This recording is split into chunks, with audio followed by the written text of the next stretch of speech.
Deputy Commerce Secretary Rebecca Blank joining us today for a set of remarks on, what is really one of the most important issues facing the country right now, which is how are we going to create jobs, how are we going to continue to grow our manufacturing base, how can we continue to make things here and sell them everywhere, right? Which is the new. We may have actually helped come up with that line a year and a half ago, but it's a wonderful opportunity for all of us to hear from such a thoughtful leader of the administration.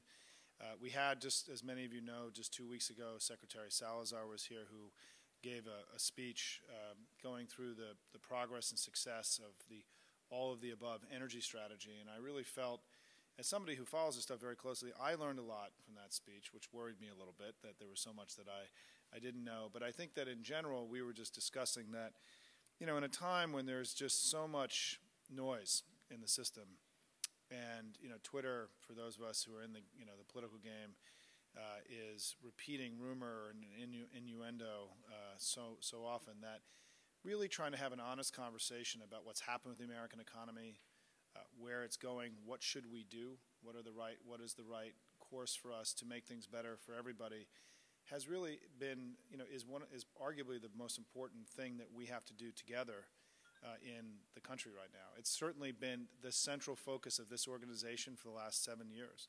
I mean, we're known for many other things that we've done, but I would say the work that Rob and I and Michael Moynihan and John Grant, Dan Carroll, the whole team that's been working on this, we have been relentlessly focused on trying to make sure that we understood what was going on. How was it that in the last decade that GDP and productivity were going up and wages were going down? I mean, this is something that happens, all the way back in the mid part of the decade. We were seeing, Rob started writing in 2005 about economic anomalies and things that were hard to explain, and trying to understand them, and then also offer ideas about what to do about it. And so I would just want to say, doing the introduction today, I'm going to introduce Rob, is that the issues we're going to be talking about today have really been the central obsession of our work for the last 7 years. I'm proud of the contribution we've made. I mean, Rob wrote in 2005 that at that point, with 5 years of no wage and income growth in the U.S., that if the political class didn't do something to convince the American people that the economy was going to work better for them in the future years than it had been, that we could see enhanced volatility in American politics, that we could see voters spitting the bit and kicking people out of office. Well, that's certainly what we've seen in the last 3 elections, and it's certainly what we're seeing in Europe right now. These are hugely important issues we're going to be discussing today, and we're just honored that Rebecca Blank will be here today, offering her ideas and her thoughts about where this is all going, and an administration that has been, perhaps, Rob, focused like a laser beam as much as the previous administration, but without as much credit, perhaps. So anyway, let me introduce Rob Shapiro, the chair of our Globalization Initiative, our great friend and thought leader. Rob, thank you for being here today. Thank you, sir. Thank you. It's, it's now not only fashionable, or not only possible, but fashionable to talk about the revival of U.S. manufacturing. And in retrospect, it was very predictable, though almost no one predicted it, including me. That is, we did not think about the implications of the particular suite of innovations that the United States not only had taken the lead in developing, but more importantly, had taken the lead in applying across the economy, that is, information technologies. And we did not think through the way that could lead to advanced manufacturing, and the way that it would lead to new efficiencies for more advanced forms of traditional manufacturing as well as advanced manufacturing, because that's not the whole story, advanced manufacturing. And it's a wonderful thing to see, though the puzzle remains, or the question remains, are we reviving manufacturing without really reviving manufacturing employment? Advanced manufacturing uses so many fewer workers. than traditional manufacturing. And that's one of the questions I know that Becky Blank, Dr. Blank, and the White House have been thinking about and worrying about. Dr. Rebecca M. Blank has an equally distinguished career both in government and in the academy. Now the Deputy Secretary of Commerce. She was recently Undersecretary of Commerce for Economic Affairs and then briefly Acting Secretary of Commerce. I'm delighted to say that I've known Becky, not only because she served in the same position I held in the Clinton administration, but also when she served as a member of President Clinton's Council on Economic Advisors, and when we would meet to discuss how we might make the poverty measure more accurate. Do you remember that, Becky? Yeah. Issues of poverty as well as growth have engaged Dr. Blank throughout her career. She is very well known among economists as really one of America's 2 or 3 leading economic thinkers on the issue of poverty. Both as a professor at Northwestern, as director of the Joint Center for Poverty Research at Northwestern and the University of Chicago, as co-director of the University of Michigan's National Poverty Center, as well as dean of the Ford School of Public Policy at Michigan and a senior fellow of Brookings Institution. Secretary Blank is going to talk today about U.S. manufacturing, its role in growth and jobs, and the administration's strategy to induce companies to manufacture here for global markets.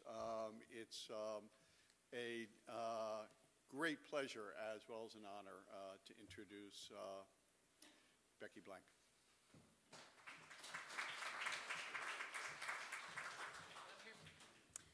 Thank you very much, Rob, and thanks to Simon as well. It is great to be here at NDN, which is really one of the leading organizations here around DC, talking about the whole range of economic issues that are important for this country in the next several decades. So as Rob has indicated, we've been spending a lot of time at the Department of Commerce thinking about what is a manufacturing strategy and what should it look like. Manufacturing, as you know, has been a powerful part of America's economy since the Industrial Revolution. And in fact, one of the reasons that I'm standing here today is because over a century ago, America's manufacturers came to Congress and said that there was a need to create a cabinet agency that could promote U.S. businesses and business products within the administration.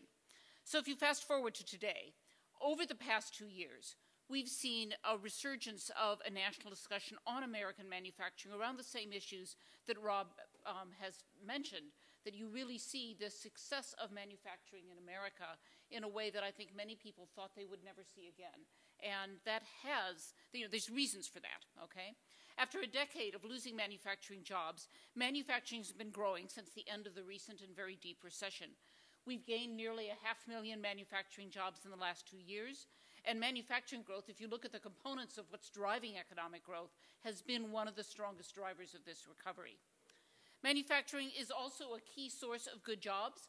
The Commerce Department just released a report called The Benefits of Manufacturing Jobs yesterday that showed that manufacturing workers, and that with both pay and benefits, earn about 17% more than other workers in the economy. And don't forget the other strengths of manufacturing. The manufacturing industry is at the center of innovation and research. About 70% of our private sector R&D and about 90% of our patents are held within the manufacturing industry. And you can't think about manufacturing declining without thinking about a decline in innovation in this country. Manufacturing also adds to economic growth, of course, by exports, something we care an awful lot about at the Department of Commerce as well. 60% of our exports come out of the manufacturing sector. So the consensus around the fact that there is an inextricable link between our ability to produce and our ability to innovate, to compete, and to create jobs is growing, and that is why we are working on a manufacturing strategy. Now, we all know that the private sector has to be both smart and innovative for U.S. manufacturing to do well, but the government is an important actor in this. The government can help create the environment in which American manufacturers, in turn, can compete and grow. So I want to outline a few of the smart steps that are important to support American manufacturing today. What are the things we need to do to create that environment, all right? If, as an economist, to use the economics term, if there are a few other economists in the crowd here today, the question is, what are the public goods that manufacturing needs, that the government can best provide, and that cannot be and are not well provided by the private sector, all right? So let me mention 6 things. First of all, tax code incentives. The President emphasized yesterday that our manufacturers deserve tax policies that work for them. We need to give our best job creators, small businesses, a tax credit when they hire workers or increase wages. We need to renew tax breaks that help our clean energy firms stay on the cutting edge and help prevent those firms from having to lay off workers. And of course, we need to build on the momentum that we're seeing with insourcing. For a whole variety of reasons, from increased productivity of U.S. workers to growing labor costs abroad, we've been seeing more and more CEOs choose to build their next plant and to hire workers here at home. To accelerate that, the President has called on Commerce to stop rewarding companies that ship jobs overseas and to start rewarding those who bring jobs back with a 20% tax credit for those who insource, who move jobs into the country. Just as importantly, in the long run, I think it's very clear to anyone who looks at the data that we need to reform our overall corporate tax structure. And the President has laid out a plan that would drop the corporate tax rate from its current 35%, one of the highest in the industrialized world, down to 28%, with an effect of 25% for manufacturers, and pay for that tax drop by basically getting rid of a whole variety of special deductions inside the tax base. So you'd basically equalize and provide greater fairness inside the corporate tax and bring the tax rate down. So if item number 1 is taxes, item number 2 is U.S. investment and insourcing, building on the tax issues that I just talked about that will help improve insourcing. Making our corporate tax rates more competitive will help the U.S. attract foreign direct investment, which has to be a top priority if you want to make it here in America. In an increasingly global world, while U.S. firms are important and we want U.S. firms manufacturing in the U.S., we also want the global firms that are located everywhere else to bring their jobs to the U.S. and to locate their plants here as well. That's why we're building a new initiative called Select USA, which puts the federal government to work attracting investment in the United States. Now, many of you know that virtually all states and localities are heavily involved in trying to attract investment into their location. Up until now, the federal government simply hasn't been playing in this arena at all, with a little bit of exceptions. Matt Erskine is sitting there. He's head of our Economic Development Administration at Commerce, and they've long worked on economic development in partnership with the states. But unlike every one of our competitor international countries, we don't run a federal program that essentially is designed to attract investment into the U.S. And I can promise you that every other country in the world of any scope and scale is running major insourcing, investment attracting programs. And so Select USA is designed to do this for the United States. Among other things, our commercial foreign service officers who work through Commerce are in 25 of our fastest growing overseas markets, providing foreign investors with more information and with the tools that they need to come to the United States and to make the sort of connections that will help them more easily locate plants here. In sum, we can't leave any jobs on the table. We want American manufacturers to keep jobs here, and we want to help American workers prove that they can be a strong part of any manufacturing team, whether U.S.-owned or internationally owned. Thirdly, exports. After we've built it here, we need to sell it everywhere. May is World Trade Month, and it's never been more important for us to empower manufacturers to start, sustain, or increase exports. As you may know, the Commerce Department plays a key role in helping exporters through trade missions, advocacy, and more. The President set a goal in the National Export Initiative calling on us to double exports between the year that goal was announced, 2009, and 2014. And we're doing very, very well with regard to that goal. In 2011, we had a record $2.1 trillion in U.S. exports. Nearly $1.3 trillion of that was manufactured goods. Those of you who looked at the trade numbers this morning know that we saw a strong improvement in exports this morning as well, in the last monthly trade numbers. The new U.S.-Korea trade agreement helps this effort. Nearly 80% of our goods to Korea now enter that country duty-free. That's important because Korea imports $250 billion worth of goods from the United States each year, and the expectation is that number is going to grow dramatically as a result of the free trade agreement. And next Tuesday, the new Colombia trade agreement goes into effect. More than 80% of our tariffs on goods to Colombia are going to be eliminated, helping create, again, thousands of more jobs here in the U.S. as we're able to sell more abroad. Today, we announced that exports in the first quarter were up over 8% compared to that same period in 2011. However, it's clear that American exports are facing difficult economic conditions in some places, and particularly Europe. So it is critical that we spread the news about the opportunities in fast-growing markets like Korea and like Colombia, but also that we make sure that we have access and are gaining real inroads into some of the fastest-growing countries like Brazil, India, and China. We're doing just that at the Commerce Department. And I should note, at the same time that we're working to increase exports, we're working very hard as well to make sure that the U.S. companies that come into those markets have a level and a fair playing field. Let me move from exports to the whole area of research and development, which is absolutely key for manufacturing. Manufacturing is an engine for innovation. The industrial sector employs the majority of our scientists and engineers, and as I noted earlier, holds the majority of our patents. Every industrialized nation in the world provides major public support to research and development, helping universities and labs create basic ideas that, in their applications, drive forward both manufacturing processes, new products, and if you sort of watch the flow of patents and ideas over time, they move from manufacturing into processes and then on into the service sector as well.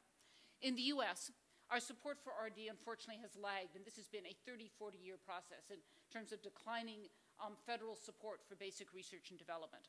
The President, in his first year, set a goal of doubling the budgets for a number of programs that support basic research, including our labs in commerce at the National Institute for Standards and Technology. The proposed 2013 budget includes $2.2 billion, a 19% increase in R&D for advanced manufacturing, that sector of manufacturing that utilizes the latest technologies in production and product development. At Commerce, this will support NIST scientists and engineers who work in cutting-edge fields like flexible electronics, robotics, and biomanufacturing. We need to make sure that NIST continues to make discoveries that bolster our manufacturing sector and improve our daily lives. And I can't talk about research and development without also, at the same time, talking about the skills of the workforce and the innovative power that's embedded in the human capital, again, another economics term, of all the citizens of the United States. To have an innovative manufacturing sector means we have to have the people who can do that innovation. To complement investments in research, we need investments in education and training for the next generation of workers who are going to take those innovations and put them to work in the economy. More than ever, we need the right people with the right skills to fill the thousands of good jobs that are open right now in areas such as advanced manufacturing. A particular area that I've worked a lot on and that Commerce Department is particularly concerned with is the whole area of STEM education. STEM is the short term for science, technology, engineering, and mathematics. It's a set of fields that are basically trained and that are people in these fields are very, very heavily involved in holding patents, in working in sort of the innovation, the basic research and development, and the applied research divisions of our major manufacturing companies as well. In recent years, only about 13% of U.S. college graduates received STEM degrees. This is actually very disturbing, particularly if you compare us again to some of our major competitive partners. In countries like Germany and Korea, 25% of their college graduates are STEM graduates, which gives them a base of workers to draw upon that we simply don't have coming out of U.S. universities. We need to do two things, and this is definitely a both and. First of all, we need to find ways to attract more people into STEM fields here in the United States, and most importantly, is attracting the more than half of our population that seems completely uninterested in STEM. And that, of course, includes primarily women who enter STEM fields at very, very low rates compared to men. But it also includes people from a variety of historically disadvantaged groups. African Americans, Hispanics are much, much less likely to pursue STEM degrees or to, if you ask them at very young ages, it's true of both women, African Americans, Hispanics compared to white males, say, science and math are boring. They just aren't very interesting.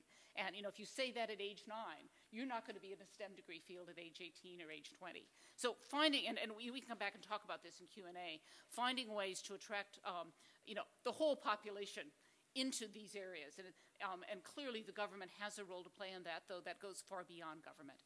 Secondly, we have an advantage in the United States that many other countries don't have. We attract huge numbers of foreign-born workers who want to be here and stay here. And many of those foreign-born workers have STEM degrees. One of the things the President has proposed is so-called stapling.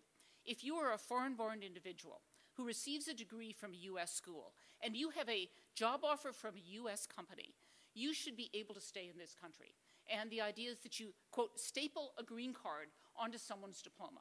And that, too, is a way in the short run to greatly expand the set of skilled STEM-trained workers in this country. It's not an excuse to do that and not also work on pulling all of the U.S. native-born, women and African Americans and Hispanics into these fields as well. We have to do both of these things. And those two together can vastly increase the capacity of this country to do innovation and to provide the sort of skilled workforce that is going to be the backbone of manufacturing innovation in the decades to come. Let me end by just saying a few words about a regional growth and innovation strategy that I think goes along with this. It's becoming clearer every day that regional growth and innovation strategies are crucial to our competitiveness. Our manufacturing extension partnership out of NIST helps small manufacturers find partners and customers, integrate into supply chains, and connect with scientists and engineers who can help solve their technological challenges. For every dollar of federal investment, the manufacturing extension partnership generates another $30 in sales growth. But going beyond that, promoting industry clusters is an important regional strategy. As you know, there's a huge and growing economics research literature here on the whole role of industry clusters and what these are and how they pull together educational institutions, private sector companies, government and nonprofit organizations, and differ in different areas depending upon the particular strengths and assets of a region or of an area. Next week, Matt Erskine at the Economic Development Administration is going to announce a call for proposals to support regional industry clusters specifically in advanced manufacturing, and they've done this in a number of other areas, supporting clusters in other areas over the last several years. This competition is called the Jobs and Innovation Accelerator Challenge. Importantly, the funds, there's no desire here, we don't have the money to create a cluster per se. What we want to do is give seed money, give a boost to existing clusters where a region has already come together, has started making something happen, but has some things where they need some additional funding to help it flourish just a little bit more, to move it to the next step. And that's what this whole challenge is designed to do. And I'm looking forward. I know that we're going to get a number of really interesting proposals, and I sort of can't wait to see the award winners out of this one as to who, what industries and what clusters and what areas they're going to be located in. So stay tuned for that. In closing, manufacturing is and must continue to be one of the pillars of America's long-term competitiveness. Earlier this year, the Commerce Department released a report on American competitiveness. That report analyzed our country's overall economic situation, and one of the key findings is that a flourishing manufacturing sector is going to be crucial to our nation's continued growth and prosperity. The report noted that America still dominates in many areas of the world economy, but there are warning signs about our long-term competitive position. Some of those warnings are about the number of STEM workers we're graduating. Some of those warnings are about what is happening in terms of innovation capacity, what's happening in terms of our infrastructure of roads and ports. There's a number of things that we can talk about here. But given that, given where we are right now, given some of the challenges that face us, we need smart and good policy in place to assure that America remains a world leader in a global economy.